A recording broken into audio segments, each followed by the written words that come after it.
আসসালামু আলাইকুম। গ্রাফিক ডিজাইনের দুনিয়ায় আপনাদেরকে স্বাগতম। আমি কামরুজ্জামান শিশির এবং আমি এএসএম আরিফ।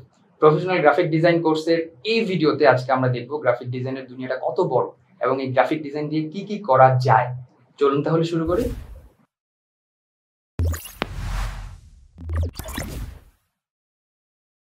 গ্রাফিক ডিজাইন শব্দটা কিন্তু আমরা খুব অহরহ শুনতে পাই চারিদিকে, কিন্তু অনেকেই কিন্তু এটার মিনিং আমরা জানি না। তো আমি আপনাদের কাছে এই কোশ্চেনটা করতে চাই যে গ্রাফিক ডিজাইন বলতে আপনি মূলত কি বুঝেন? গ্রাফিক ডিজাইন বলতে আমরা অনেকেই অনেক কিছু বুঝে থাকি, বাট সহজ ভাষায় যদি আমি বোঝাতে চাই যে গ্রাফিক ডিজাইন কি, তাহলে আমরা দেখব গ্রাফিক ডিজাইন হচ্ছে সৃজনশীল ও চোখে দেখা যায় এমন একটি কমিউনিকেশন মেথড যার মাধ্যমে একটি মেসেজ বা তথ্যকে বা আইডিয়াকে কারো কাছে দেখানো যায়। সোজা বাংলায় গ্রাফিক ডিজাইন হচ্ছে একটি ভিজুয়াল কমিউনিকেশন মেথড। তো চলুন গ্রাফিক ডিজাইনের আর কি কি টাইপ আছে সেগুলো আমরা জেনে নেই। গ্রাফিক ডিজাইনের ধরন এবং গড়ন। ফরম্যাটের ভিত্তিতে গ্রাফিক ডিজাইনকে আমরা দুটি ভাগে ভাগ করি। একটা হচ্ছে রাস্টার গ্রাফিক এবং আরেকটা হচ্ছে ভেক্টর গ্রাফিক। এখন চলুন আমরা রাস্টার এবং ভেক্টরের পার্থক্যটা বুঝে নেই। রাস্টার গ্রাফিক হচ্ছে সেই গ্রাফিক যেটাকে আপনি জুম করতে করতে পিক্সেল ফর্মে নিয়ে আসতে পারবেন। তার মানে আপনি যখন জুম করেন একটা ছবিকে, জুম করতে করতে সেই ছবিটা একটা সময় পিক্সেলেটেড ফর্মে চলে যাবে। বাট ভেক্টর গ্রাফিকে যেটা হয় সেটা হচ্ছে আপনি যতই জুম করেন না কেন এটা কিন্তু আপনি পিক্সেলেটেড ফর্মে যাবে না। তার মানে সহজ কথা যদি বলি, রাস্টার গ্রাফিককে আপনি একটা সময় জুম করতে করতে পিক্সেল ফর্মে আনতে পারবেন, আর ভেক্টরকে আপনি যতই জুম করেন না কেন সেটাকে পিক্সেল ফর্মে আনতে পারবেন না। এখন আমরা মিডিয়া টাইপের উপর ভিত্তি করে গ্রাফিক ডিজাইনকে কয় ভাগে ভাগ করা যায় সেটা দেখব। মিডিয়া টাইপের উপর ভিত্তি করে গ্রাফিক ডিজাইনকে দুটি ভাগে ভাগ করা যায়। একটা হচ্ছে সিঙ্গেল মিডিয়া এবং আরেকটা হচ্ছে মাল্টিমিডিয়া। সিঙ্গেল মিডিয়াটা কি জিনিস? যেখানে একই ধরনের মিডিয়া থাকবে। তার মানে দেখুন এখানে ছবিতে এবং টেক্সটে একই ধরনের কালার ইউজ করা হয়েছে। মাল্টিমিডিয়াটা যদি দেখি আমরা, এখানে দেখুন লোগোটা এক ধরনের, এখানে গাড়ির এক ধরনের কালার ইউজ করা হয়েছে, টেক্সটে বা ফুটারে এক ধরনের কালার ইউজ করা হয়েছে। তো ডিফারেন্ট মাল্টি টাইপ আপনার মিডিয়া এলিমেন্ট ইউজ করা হয়েছে। এখন সবচেয়ে মজার ব্যাপার হচ্ছে আপনাদের একটা সাইকোলজি টেস্ট নেওয়া হবে। চলুন সাইকোলজি টেস্টটা করে আসি। সাইকোলজি টেস্ট নিয়ে আমি আপনাদেরকে একটা কোশ্চেন করতে চাই। স্ক্রিনে আপনারা দেখতে পাচ্ছেন দুটি বার্গারের ছবি, তাই না? এখানে একটা বার্গার আছে, এখানেও একটা বার্গার আছে। এখন আমি যদি বলি এই দুইটা বার্গারের প্রাইস হচ্ছে সেম, তাহলে আপনারা কোন বার্গারটাকে চয়েস করবেন কেনার ক্ষেত্রে? তো এই বার্গারটা নাকি এই বার্গারটা? তো আমি প্রিটি শিওর আপনারাও আমার মতন এটাই ভাবছেন যে আমরা যদি মার্কেটে যাই বার্গার কেনার জন্য, অবশ্যই আমরা এই বার্গারটাকে কনসিডার করব because of design. So visually কিন্তু এই ডিজাইনটা অনেক অ্যাট্রাকটিভ, যার কারণে আমরা এটাকে বেশি কোয়ালিটিফুল মনে করছি। দ্যাটস ওয়াই আমরা এই বার্গারটাকে চুজ করব। তো এটাই হচ্ছে ভিজুয়ালি হচ্ছে গ্রাফিক ডিজাইনের পাওয়ার, যেটা আমরা হেয়ার অ্যান্ড দেয়ার সব কিছুর ভিতরেই খুঁজে পাই। কালারের রং ঢং। আপনার চোখ কতগুলো কালার একবারে দেখতে পায়? কোনো ধারণা আছে? কখনো ভেবে দেখেছেন? 10টা, 100টা, 1000 টাকা নাকি আরও বেশি? চলুন দেখি। আমাদের চোখ প্রায় 1,60,00,000 কালার দেখতে পায়। তার মানে আমি যেটা বোঝাতে চাচ্ছি, আপনি যখন গ্রাফিক ডিজাইন করছেন তখন এই কালারটাই হচ্ছে ডিজাইনের প্রাণ। কালার যদি না থাকে আপনার ডিজাইনে প্রাণ থাকবে না। তার মানে আপনি যখন ডিজাইনটা করছেন তার আগেই আপনাকে সেই ডিজাইনের কালারটা চুজ করে নিতে হবে। ডিজাইনগুলো কোথায় কোথায় ব্যবহার হবে এটার উপর ভিত্তি করে আমরা কিন্তু ডিজাইনের কালার মুডগুলো সিলেক্ট করে থাকি। প্রথমেই আসি, ওয়েবে যদি আমরা ইউজ করি সেই ক্ষেত্রে আমরা 8GB মোড ইউজ করব। আবার যদি প্রিন্টে যাই সেই ক্ষেত্রে আমরা CMYK, এবং অফসেট প্রিন্টে গেলে আমরা PMS ফরম্যাটে বা কালার মুডে যাব। আর একটা আছে সেটা হচ্ছে গ্রে স্কেল। এখন 8GB মানে কি? 8GB মানে হচ্ছে রেড, গ্রিন এবং ব্লু, এই তিনটা কালারের কম্বিনেশনে আপনার ওয়েবের যে পাবলিশ করা ছবিগুলো সেগুলো তৈরি হচ্ছে। CMYK এখানে 4টা কালার, যখন আমরা প্রেসে প্রিন্ট করি তখন কিন্তু 4টা প্লেট তৈরি করে একটা ডিজাইন ফাইল প্রিন্ট করা হয়।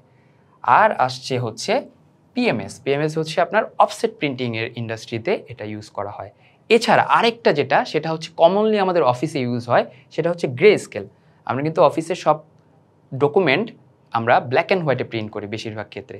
তো সেই ক্ষেত্রে আমাদের গ্রে স্কেল মোডটা ইউজ করা হয়ে থাকে। গ্রাফিক ডিজাইনের এলিমেন্ট মূলত হচ্ছে 4টা। তো সেই 4টা এলিমেন্ট আসলে কি কি আমরা জেনে নিই। আমরা স্ক্রিনে দেখতে পাচ্ছি 4টা এলিমেন্টের মধ্যে প্রথম এলিমেন্ট যেটি সেটি হচ্ছে টেক্সট, তারপরে হচ্ছে শেপ, যেখানে অনেক ধরনের শেপ হতে পারে, ট্রায়াঙ্গেল, রেক্ট্যাঙ্গেল, তারপরে square shape, circle, and then হচ্ছে ইমেজ, গাড়ির ইমেজ, মানুষের ইমেজ, পশু পাখির ইমেজ, বিভিন্ন ধরনের ইমেজ আমরা দেখতে পাই, সেগুলা সব কিছুই হচ্ছে ইমেজের আন্ডারে পড়ে। এরপরে হচ্ছে রং, অর্থাৎ একটা ডিজাইনকে সুন্দর করার জন্য যে প্রধান হাতিয়ার সেটা হচ্ছে রং। তো এই 4টা জিনিসের কম্পোজিশনে কিন্তু হচ্ছে একটা ডিজাইন ফুটে ওঠে। আমরা যদি একটু প্র্যাকটিক্যালি বলার চেষ্টা করি, যে আমরা যদি বাইরে কোথাও যাই তো অনেক বিলবোর্ড দেখতে পাই, অনেক হচ্ছে প্রমোশন দেখতে পাই, সেখানে কিন্তু অনেক ধরনের ডিজাইন দেখা যায়। আমরা যে ধরনের ডিজাইনগুলো দেখতে পাই তার ভিতরে এই 4টা এলিমেন্ট হচ্ছে কমন। তার মধ্যে হচ্ছে টেক্সট, এটার মাধ্যমে একটা ডিজাইনের যে ইনফরমেশন থাকে সেই ইনফরমেশনগুলো দেওয়া থাকে সুন্দরভাবে টাইপোগ্রাফির মাধ্যমে। এরপরে হচ্ছে শেপ। শেপ বলতে এখানে যে জিনিসগুলো থাকতে পারে, যেমন হচ্ছে কিছু কমন শেপ আছে, ট্রায়াঙ্গেল, রেক্ট্যাঙ্গেল, তারপরে ষড়ভুজ, পঞ্চভুজ, যেগুলো আমরা জ্যামিতি করে আসছি সেইগুলোও কিন্তু এখানে বিদ্যমান থাকে। এছাড়া হচ্ছে ইমেজ, অর্থাৎ ইমেজের মাধ্যমে আমরা একটা গাড়ির ছবি, একটা বাড়ির ছবি, বা কোনো হিউম্যান বা অ্যানিমেলসের ইমেজ বা একটা ল্যান্ডস্কেপ, সব কিছুই কিন্তু ইমেজের মাধ্যমে আমরা সেই অ্যাড বা হচ্ছে সেই ডিজাইনটার ভিতরে দেখতে পাই। এছাড়া হচ্ছে লাস্ট যেটা খুবই ইম্পর্টেন্ট সেটা হচ্ছে রং, অর্থাৎ এখানে সুন্দর একটা রঙের সমন্বয়ের মাধ্যমে পুরা ডিজাইনটাকে সুন্দর করে তোলা হয়। তো আমরা ধরে নিতে পারি যে এই 4টা এলিমেন্ট বা এই 4টা যে উপাদান, এই 4টা উপাদান হচ্ছে একটা ডিজাইনের প্রাণ, যেটা দ্বারা আসলে ডিজাইন করা হয়। এখন গ্রাফিক ডিজাইন কোন কোন ক্ষেত্র বিশেষে ব্যবহার হয় সেটা আমাদের জানা প্রয়োজন আছে। এর কারণে আমরা জেনে নিব যে গ্রাফিক ডিজাইনের ক্ষেত্রসমূহ কি কি। তো এখানে আমরা মূলত 2টি ক্ষেত্র নিয়ে আলোচনা করতে চাই। প্রথমে হচ্ছে প্রিন্ট মিডিয়া, অর্থাৎ আমরা প্রত্যেকের মানিব্যাগে কিন্তু একটা বিজনেস কার্ড থাকে বা কারো কারো আইডি কার্ড থাকে, বা অনেকেই দেখা যাচ্ছে আমরা বাইরে যাচ্ছি যখন আমাদের হাতে একটা লিফলেট ধরিয়ে দেওয়া হচ্ছে, বা আমরা বড় বড় বিলবোর্ড দেখতে পাচ্ছি, এসব জায়গায় যে ধরনের প্রিন্ট আইটেমগুলো আমরা দেখতে পাই এগুলা হচ্ছে প্রত্যেকটাই প্রিন্ট মিডিয়া, অর্থাৎ এগুলো হচ্ছে প্রিন্টারের মাধ্যমে প্রিন্ট আউট করা হয়। এর পাশাপাশি আরেকটা যেটা রয়েছে সেটা হচ্ছে ইলেকট্রনিক মিডিয়া। এই মিডিয়াতে সাধারণত আমরা ডিজিটাল ডিসপ্লের মাধ্যমে, অর্থাৎ সেটা মোবাইল হতে পারে, সেটা আপনার ল্যাপটপ হতে পারে, বা আপনার বাসায় যে মনিটর আছে বা টিভি আছে সেইগুলো যে ডিসপ্লে, সেই ডিসপ্লেতে আমরা যে ধরনের ডিজাইনগুলো দেখে থাকি এইগুলা হচ্ছে সাধারণত ইলেকট্রনিক মিডিয়া। কিন্তু একটা জিনিস মাথায় রাখতে হবে, ইলেকট্রনিক মিডিয়ার জন্য কিন্তু রেজুলেশন খুব লিমিটেড হলেও চলে। আবার আদার হ্যান্ড প্রিন্ট মিডিয়ার জন্য কিন্তু আমাদের একটা সাফিসিয়েন্ট রেজুলেশন, অর্থাৎ বেশি রেজুলেশনের প্রয়োজন হয়। রেজুলেশন মানে কি? রেজুলেশন মানে সহজ কথায় যদি বলি, পিক্সেল পার ইঞ্চ, প্রতি ইঞ্চিতে কতগুলো পিক্সেল আছে এটাকেই সহজ করে বললে বোঝানো হয় হচ্ছে রেজুলেশন। এখন আমরা যদি একটা ছবি দেখি, যে ছবিটার রেজুলেশন হচ্ছে 1920x1080, তার মানে এই ছবিটা যদি আমরা দেখি, এখানে এটা দিয়ে আমরা কি বুঝাচ্ছি? এটা দিয়ে বুঝাচ্ছি এই ছবিটার দৈর্ঘ্য বরাবর প্রতি ইঞ্চিতে 1920টা পিক্সেল আছে, আর প্রস্থ বরাবর 1080টা পিক্সেল প্রতি ইঞ্চিতে দেয়া আছে। তার মানে আমরা যখন এটা আরও বেশি রেজুলেশন দেখব, তার মানে বুঝে নিব যে প্রতি ইঞ্চিতে সেই পরিমাণ পিক্সেল ছবিটাতে আছে। পিক্সেল মানে কি? পিক্সেল মানে হচ্ছে একটা ডিজিটাল ইমেজের ক্ষুদ্রতম একক, সবচেয়ে ক্ষুদ্র যে এককটা সেটাকে আমরা পিক্সেল বলছি। এটা যদি আমাদের সেই ডিজিটাল ইমেজটা হয়, এটাকে যখন আমরা জুম করছি তখন আমরা এই পিক্সেলটা পাচ্ছি। তার মানে এখানে অনেকগুলো পিক্সেল কিন্তু আমরা দেখতে পাচ্ছি। এটাকে আরেকটু জুম করলে এখানে আমরা আরেকটু কিছু পিক্সেল পাচ্ছি, বাট এরকম কিন্তু বেশি পিক্সেল পাচ্ছি না। এটাকে জুম করতে করতে একটা এমন সময় পৌঁছাবো যেখানে কিন্তু মাত্র একটা পিক্সেলই আমরা দেখতে পাবো। এইটাকেই বলছি আমরা পিক্সেল। এখন মজার ব্যাপার কি জানেন? এই পিক্সেল, একটা পিক্সেল সবসময় একটা কালারকে হোল্ড করে, এর বেশি কালারকে হোল্ড করতে পারে না। যখন আরও বেশি কালার হোল্ড করা প্রয়োজন পড়ে তখন কিন্তু সে আরও পিক্সেলের সাহায্য নেয়। তার মানে এই ছবিতে আমরা যদি চিন্তা করি, এখানে কিন্তু হাজার হাজার পিক্সেল আমরা পাচ্ছি। তার মানে অনেকগুলো কালার যখন হোল্ড করতে হচ্ছে তখন অনেকগুলো পিক্সেলের প্রয়োজন পড়ছে, আর এই পিক্সেলগুলো মিলে আমাদেরকে একটা কমপ্লিট ডিজিটাল ইমেজকে শো করছে। অনেক তো গ্রাফিক ডিজাইন নিয়ে কথা বললাম, এখন গ্রাফিক ডিজাইনের বিভিন্ন এক্সাম্পল নিয়ে আমরা কথা বলবো। চলুন আমরা গ্রাফিক ডিজাইনের কিছু উদাহরণ দেখে আসি। প্রথমে বলি প্রিন্ট মিডিয়ার কথা। তো প্রিন্ট মিডিয়ার ক্ষেত্রে খুব কমন একটা জিনিস যেটা দেখা যায় প্রিন্ট আইটেম, সেটা হচ্ছে বিজনেস কার্ড। অর্থাৎ এই বিজনেস কার্ডে আমরা দেখতে পাচ্ছি যে হচ্ছে একটা পরিমাপ আছে এবং একটা লোগো ব্যবহার করা হয়েছে, পাশাপাশি হচ্ছে ডেজিগনেশন আছে এবং একটা সুন্দর কম্পোজিশন রয়েছে যার মাধ্যমে ডিজাইনটাকে ফুটিয়ে তোলা হয়েছে। এরপরে যদি বলি ক্যালেন্ডার, অর্থাৎ এই ক্যালেন্ডারের ভিতরে দেখতে পাচ্ছেন যে অনেক ধরনের ইমেজ ব্যবহার করা হয় যেটা দেখতে অনেক সুন্দর লাগে এবং সবার বাসায় কিন্তু আমাদের ক্যালেন্ডার অ্যাভেলেবল থাকে এবং এখানে কয়টা পাতা হবে, কয়টা হচ্ছে স্লাইড থাকবে, সব কিছুই কিন্তু ডিজাইনাররা মেজার করে থাকে। এরপরে হচ্ছে প্যাকেজিং। আমরা প্রত্যেকটা জিনিস কেনার সময় তার একটা প্যাকেট থাকে, প্যাকেটটা খুলে আমরা প্রোডাক্টটা বের করি। তো এই যে প্যাকেটটার উপরে অনেক ধরনের ডিজাইন কিন্তু ডিজাইনাররা হচ্ছে বসিয়ে থাকে বা ইমপ্লিমেন্ট করে থাকে। তো এখানে আপনারা দেখতে পাচ্ছেন প্র্যাকটিক্যালি যদি আমরা দেখি, একটা আইসক্রিমের কাঠি থেকে শুরু করে লেবেল, তারপরে হচ্ছে ব্যাগ এবং হচ্ছে কফি মগ, সব কিছুর উপরেই কিন্তু ডিজাইন ইমপ্লিমেন্ট করা আছে, যেটা কিন্তু ভিজুয়ালি অনেক বেশি সুন্দর দেখতে লাগে। এরপরে হচ্ছে বই বা ম্যাগাজিন, এটা কিন্তু খুবই ইম্পর্টেন্ট। ম্যাক্সিমাম প্রেসেই কিন্তু দেখা যাচ্ছে ডিজাইনার প্রয়োজন হয়। ডিজাইনাররা কি করে, এই যে লেটারিংগুলো আছে ভিতরে, যে কম্পোজিশনগুলো আছে, এটা কিন্তু ডিজাইনাররা করে থাকে। এবং এখানে আমরা দেখতে পাচ্ছি যে একটা বইয়ের কাভার, এই যে কাভার ডিজাইনটাও কিন্তু আমাদের গ্রাফিক ডিজাইনের আন্ডারে পড়ে। সো এখানে A to Z সব কিছুই আসলে গ্রাফিক ডিজাইন এবং বিভিন্ন কম্পোজিশনের মাধ্যমে, ইমেজের মাধ্যমে এই বই বা ম্যাগাজিনের ডিজাইনগুলো করা হয়ে থাকে। এরপরে আসতেছে খুব ইম্পর্টেন্ট এবং হচ্ছে খুবই হট টপিক, যেটা হচ্ছে টি শার্ট।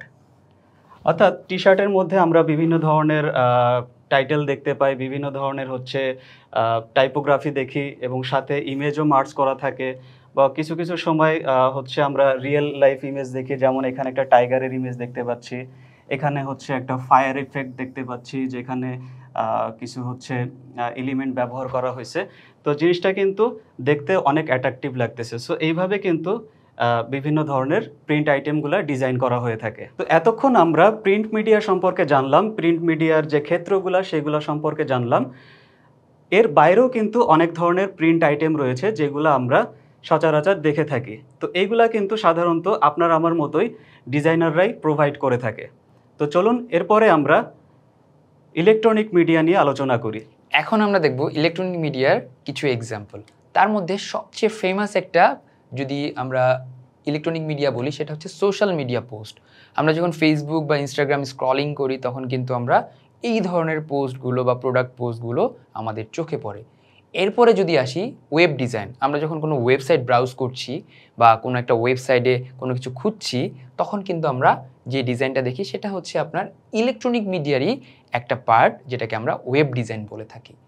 এরপরে যদি আমরা দেখি ডিজিটাল পোস্টার ডিজাইন, আমি একটা এক্সাম্পল দিতে পারি, সেটা হচ্ছে মহাখালী এবং আমাদের ঢাকা শহরে বিজয় সরণিতে, এই দুই জায়গা দিয়ে যখন আমরা ক্রস করি তখন আমরা এই ধরনের কিছু বিলবোর্ড দেখতে পাই, যেখানে কিনা ভিডিও চলতে থাকে, তাদের প্রোডাক্টকে তারা শোকেসিং করে বা অ্যাডভার্ট চালায়। এই জিনিসটা হচ্ছে আমাদের ডিজিটাল পোস্টার ডিজাইন, যেটা কিনা আমরা ইলেকট্রনিক মিডিয়ার আন্ডারে বলতে পারি। এরপরে যদি বলি সেটা হচ্ছে প্রেজেন্টেশন। আপনারা যখন ভার্সিটিতে যখন আপনাদের ফাইনাল প্রেজেন্টেশন থাকে তখন কিন্তু আপনারা বিভিন্ন প্রেজেন্টেশন ডিজাইন করে থাকেন, এটাও কিন্তু ইলেকট্রনিক মিডিয়ারই পার্ট। এরপরে যদি আসি আমরা ইবুক ডিজাইন, অনেকেই ইবুক পড়ার শখ থাকতে পারে, সেই ক্ষেত্রে কিন্তু যখন আমরা ইবুকগুলো পড়ি সেইটার ডিজাইনটা A to Z কিন্তু আপনার ইলেকট্রনিক মিডিয়ার মধ্যেই পড়ে থাকে। এখন আমরা দেখব গ্রাফিক ডিজাইন কোর্সে আমাদের ব্যবহৃত মেইন 3টা সফটওয়্যারের ব্যাপারে। প্রথমে আসছে হচ্ছে অ্যাডোবি ফটোশপ, অনেকে ফটোশপ নামে চেনে। অ্যাডোবি ইলাস্ট্রেটর, এটাকে অনেকে ইলাস্ট্রেটর বলে বা AI বলে।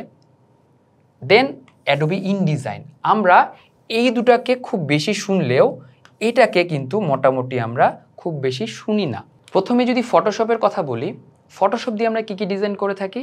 Movie poster design, photo manipulation, retouching, then হচ্ছে আপনার ক্লিপিং পাথ, এই জিনিসগুলো আমরা ফটোশপে করে থাকি। ফটোশপ মেইনলি কাজ করে রাস্টার গ্রাফিক্স নিয়ে। রাস্টার গ্রাফিক্স কি আমরা কিন্তু এর আগে জেনেছি। এখন আসেন ইলাস্ট্রেটর। ইলাস্ট্রেটর দিয়ে কী ধরনের কাজ করা হয়? এই সফটওয়্যারটা কাজ করে আমাদের ভেক্টর গ্রাফিক নিয়ে। ভেক্টর গ্রাফিকের মধ্যে কী কী থাকে?